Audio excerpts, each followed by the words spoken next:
Este miércoles, Jorge Pizarro asumió como nuevo presidente del Senado en reemplazo de Camilo Escalona. Para conocer qué implica este cambio y de varios temas de la contingencia, vamos a conversar justamente con el senador Pizarro. Muchísimas gracias por acompañarnos en CNN Chile. Hola Mónica, buenas tardes. Gracias por la invitación. Queremos comenzar con un tema de la contingencia y es la acusación constitucional en contra del ministro Harald Beyer. Más allá del juicio específico del tema, que sé que no pueden porque el Senado es el futuro jurado de ese tema, si es que es aprobado, ¿cómo se entiende desde el punto de vista político acusar a un ministro de Educación de no fiscalizar el lucro cuando la Concertación nunca lo hizo?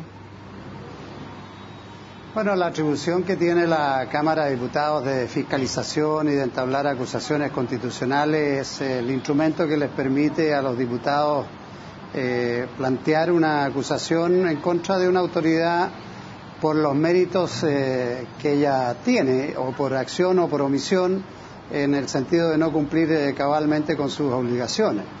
El contenido yo no me voy a referir a él porque no me corresponde. Efectivamente el Senado después se transforma en jurado y no puedo emitir opiniones a priori. Pero es una atribución que tienen los diputados, no es primera vez que se desarrolla. Esto se hizo tiempo atrás, la derecha lo hizo cada vez que le pareció pertinente. Y creo que en un sistema democrático la oposición tiene el derecho de ejercer las atribuciones que le da la Constitución. El ministro del Interior, senador, ha dicho que la Concertación va a salir trasquilada, porque aquí finalmente se va a empezar a juzgar lo que hizo la Concertación, o lo que no hizo, mejor dicho, en el tema del lucro. ¿Cree que puede pasar eso? Yo creo que el tema del lucro es el tema de fondo de la educación chilena a nivel superior. Y no cabe duda que la propia Cámara en sus comisiones investigadoras logró determinar que hay irregularidades, que hay lucro, que se viola la legalidad vigente. Incluso llegaron a plantear que determinadas universidades con nombre y apellido eran las que estaban faltando a la legalidad, y entiendo que es ahí donde está la razón de ser de la acusación constitucional. Varias de esas universidades después se comprobó, como ha sido de conocimiento público por parte de los tribunales, que efectivamente estaban actuando mal. Y bueno, la responsabilidad la tiene que asumir cada cual. Ahora, la pregunta de fondo es si no hay una inconsecuencia política de la Concertación. Durante los gobiernos de la Concertación no se fiscaliza el lucro y ahora se acusa de lo mismo al actual gobierno. ¿No hay inconsecuencia política? No, hay una diferencia, Mónica, que creo yo es muy importante. En estos años, cuando se han conocido los delitos cometidos por algunos dueños de universidades o grupos, o la forma como se ha hecho el lucro en la educación superior. Y las autoridades tienen que actuar, por supuesto, dentro de sus atribuciones, y cuando tienen conocimiento de delitos flagrantes o de ilegalidades flagrantes... Perdón, recién ahora se dieron cuenta de que hay lucro en la educación superior, senador. Que Mónica, yo creo que la acusación contra el ministro Beyer se tiene que ver en su propio mérito, y no porque no se haya hecho antes algo, no se va a hacer ahora. Así que esa argumentación del ministro del Interior yo no la comparto. Ellos hicieron uso también de la misma herramienta. Los argumentos que entregaron fueron políticos en su momento, echaron de manera abusadora y totalmente fuera de toda lógica a la ministra Yana Proboste, y bueno, los argumentos que seguramente dieron en esa oportunidad tenían validez o tienen tanta validez como los que se dan ahora. ¿Usted, senador, haría un mea culpa por lo que no hizo la Concertación? Por ejemplo, que se estuvieran vendiendo por cifras multimillonarias universidades, lo que daba clara cuenta de que había lucro, y que la Concertación, los gobiernos de la Concertación no hayan hecho nada. ¿Es tiempo de hacer un mea culpa al respecto? Yo creo que todos tenemos que hacer el mea culpa, y hoy día en la exposición que hice ante el Senado hice un llamado a crear una institucionalidad que permita fiscalizar realmente a aquellas instituciones de la educación superior que están lucrando o no cumplen con las leyes vigentes. Esa institucionalidad, que es la Superintendencia de Educación, que se planteó en su creación hace varios años ya, recién se está creando ahora, no existía, que es el organismo fiscalizador por excelencia. Entonces creo que los vacíos institucionales que hemos tenido, ahora es el momento de empezar a generar esos cambios y a fiscalizar y a sancionar a quienes violan gravemente la legalidad vigente en materia de lucro y en materia de educación superior. Esto tiene que ver también con los sistemas de acreditación, tiene que ver con la Comisión Nacional de Acreditación, etcétera, etcétera. Así que creo que es el momento de, en este tipo de materias, tomar medidas de fondo, y ojalá tengamos las mayorías y los acuerdos que se necesitan para hacerlo, porque hoy día el actual gobierno puede decir lo que quiera respecto a gobiernos anteriores, pero no hay que olvidarse que esa misma gente derecha que gobierna hoy es la que se opuso tenazmente a que las acreditaciones fueran obligatorias. ¿Y por qué se oponían? Porque, bueno, la educación superior está en manos de grupos económicos muy vinculados a la derecha, fundamentalmente a la UDI.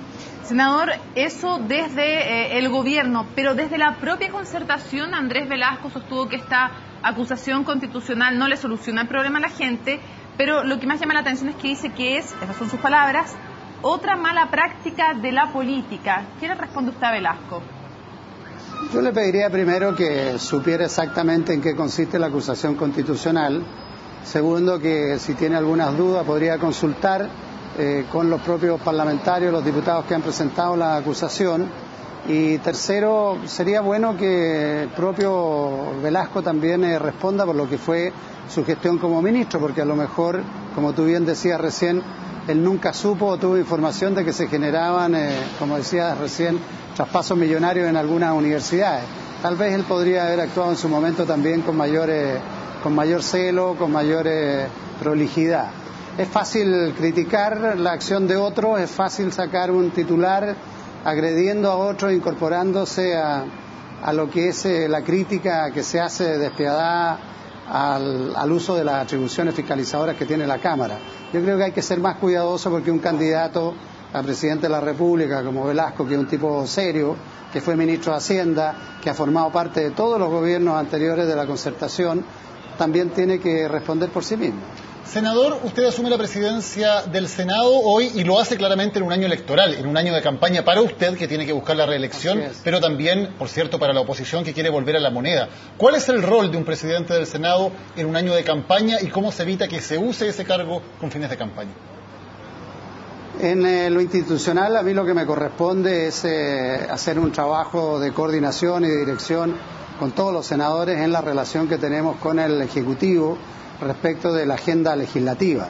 Y para eso yo espero tener una reunión con el ministro Larroulé, ya conversé con él, que nos permita establecer las prioridades, tanto para el gobierno como para el Senado, respecto de qué proyectos de leyes son los que más le interesan y las formas en que los vamos a ir aprobando o mejorando o rechazando si no hay mayoría. Ese es el primer rol y en eso creo yo que cada poder, el poder ejecutivo y el legislativo, actuaremos con autonomía, con respeto y con independencia. ¿Senador? Y lo segundo, evidentemente, es un rol político, y ese rol político tiene que ver con que yo formo parte de la oposición, nosotros tenemos una mayoría en el Senado, y lo que nos interesa es contribuir a que se generen condiciones para tener una candidatura única de la oposición a la presidencia de la República, con una propuesta programática para el Chile de los próximos años, que sea viable, que sea realizable, que responda a las expectativas ciudadanas, y la configuración de una lista parlamentaria que se comprometa con la aplicación de esa propuesta de gobierno y con la futura presidenta o presidente que va a ser decidido en primaria. No queremos repetir la experiencia que ha tenido el propio presidente Piñera, que hay muchas cosas que no puede hacer porque la UDI lisa y llanamente le dice que no. El principal partido de gobierno ha entrabado y ha inhibido la aprobación de una serie de proyectos que a este gobierno le interesaba sacar. Nosotros no queremos cometer ese error y por lo tanto parte de nuestro papel también va a ser contribuir a la unidad de la oposición y a buscar acuerdos y a generar acuerdos sobre los temas que más le interesan a los ciudadanos y lógicamente las diferencias que tenemos acotarlas. Senador, ¿diría usted también que un rol del presidente del Senado desde la oposición es frenar eventuales proyectos de ley que el gobierno pudiera impulsar por propósitos electorales durante la campaña? No cabe duda que cuando hablo de definir una agenda legislativa hay que hacerlo con el gobierno y el gobierno tiene que definir sus prioridades. Si ellos creen o el gobierno cree que puede usar el Congreso como una forma de intervencionismo electoral o de llevar agua a la campaña de los candidatos de la derecha, creo que se va a equivocar, porque tampoco va a ser lo que esperan los ciudadanos. Cada cual dentro de sus atribuciones y el uso de las mayorías y minorías que existen acá en el Congreso el que va a determinar esa agenda. Y yo espero tener una relación tan buena como la que tuvimos el primer año que me tocó ejercer este mismo cargo. ¿Cómo califica respecto al salario mínimo la propuesta del gobierno y cuál le gustaría que fuera el primer salario mínimo en un eventual gobierno de la concertación?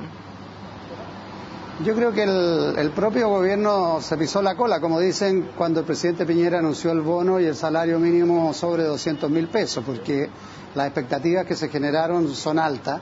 Nosotros el año pasado planteamos que el año pasado ya partiéramos de un piso de 200.000 pesos para que en un plazo de 2 o 3 años pudiéramos llegar a 250.000, que es el salario ético planteado por Monseñor Goix en la conferencia episcopal.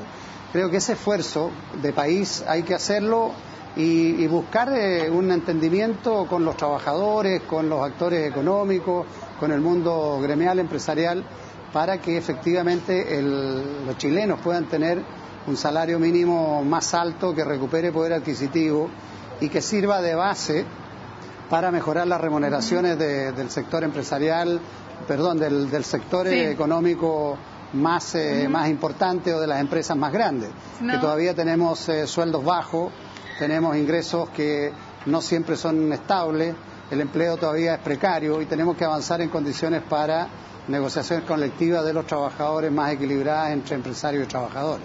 Respecto al retorno de Michelle Bachelet, el diputado Felipe Arboe ha dicho que si no hay acuerdo parlamentario, será necesario que Michelle Bachelet intervenga en la lista parlamentaria, dando él, por supuesto, evidentemente, que va a ser la candidata a la concertación. ¿Debe ser eso así? ¿Deben intervenir los candidatos presidenciales, específicamente si es Michelle Bachelet la candidata y no hay acuerdo en todo lo parlamentario? Nosotros, como te decía recién, Mónica, tenemos que hacer un esfuerzo unitario por candidatura única, propuesta programática de gobierno y por lista parlamentaria única, porque eso es lo que le da consistencia y capacidad de gobernabilidad a un futuro gobierno. Y esa candidatura única va a ser definida en primaria. Una vez que definamos el liderazgo único de la oposición, podrá tener una mayor influencia en lo que son las propuestas y en lo que puede ser el afinamiento de una lista parlamentaria que, en mi opinión, tiene que ser muy representativa de lo que es la oposición y muy competitiva en lo electoral. Senador, en su caso personal, como candidato a la reelección, de aquí al mes de junio, ¿usted va a participar en algún acto de campaña junto a Michelle Bachelet? ¿Se va a sacar alguna foto con ella? ¿Va a repartir algún material de propaganda con ella? ¿O absolutamente nada? De aquí a junio, cuando son las primarias.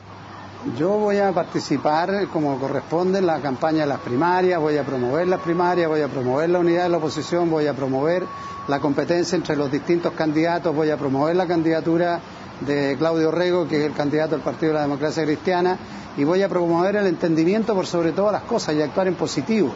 Las primarias lo que buscan es definir un liderazgo único que salga potenciado, y eso significa buscar consolidar los acuerdos por sobre las diferencias que tenemos. Tenemos muchos puntos de acuerdo en educación, en energía, en seguridad ciudadana, en salud, en empleo, en el tema previsional, en defensa de los derechos de los consumidores. Es decir, hay muchas cosas que nos unen más y que representan mejor a la ciudadanía que las diferencias que podamos tener en otros ámbitos. Y no le quepa duda que voy a participar en todo lo que me corresponda, ayudando a generar esta trilogía de candidatura única, propuesta programática y lista parlamentaria única. Para cerrar, senador, ¿usted cree que Claudio Rego sería mejor presidente que Michelle Bachelet? Y si la respuesta es sí, ¿por qué? Yo creo que cualquiera de los nombres que están hoy día planteados para las primarias de la oposición tienen trayectoria, tienen méritos, tienen propuestas, tienen ideas, representan parte de la diversidad que existe en nuestro país, sobre todo en el ámbito de lo que ha sido la concertación y la oposición.